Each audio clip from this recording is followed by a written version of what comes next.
இல்லைங்க, திராவிட முன்னேற்ற கழகத்துடைய தேர்தல் அறிக்கை மீது மக்கள் நம்பிக்கையோடு கொண்டு வந்து மனுக்களை தருகிறார்கள். அவர்களுடைய கருத்துக்களை எங்களோடு பகிர்ந்து கொள்கிறார்கள். அடுத்து ஆட்சி அமைக்கப் போவது திராவிட முன்னேற்ற கழக ஆட்சி என்ற நம்பிக்கையோடு மக்கள் வருகிறார்கள் என்பதை இது தெளிவாக காட்டுகிறது. அது மட்டும் இல்லாமல் ஒரு வாக்குறுதியை கொடுத்தால் நிறைவேற்றக்கூடிய ஒரே இயக்கம் திராவிட முன்னேற்ற கழகம் என்ற நம்பிக்கையோடு வருகிறார். நிச்சயமா புதிய கட்சிகள் வருவதற்கு வாய்ப்பு இருக்கு. ஆனா அது யார் என்பதை நம்முடைய முதலமைச்சர் அவர்கள் தான் முடிவு செய்வார். கருத்து கணிப்பு எப்படி பாக்குறீங்க? திமுகவுக்கு சாதகமான ஒரு கருத்து கணிப்பா வந்திருக்குது. அது உண்மையிலேயே தேர்தல் களத்தில் பிரதிபலிக்கும் நம்புறீங்களா?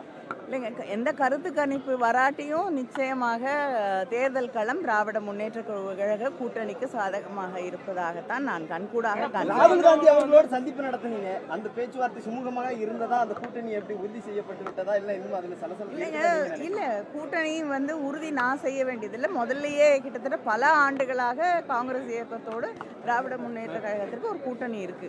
தொடர்ந்து மோதல் போக்கு நிலவுது. எந்த மோதல் போக்கும் எனக்கு தெரிஞ்சு இல்ல. நல்ல சுமூகமான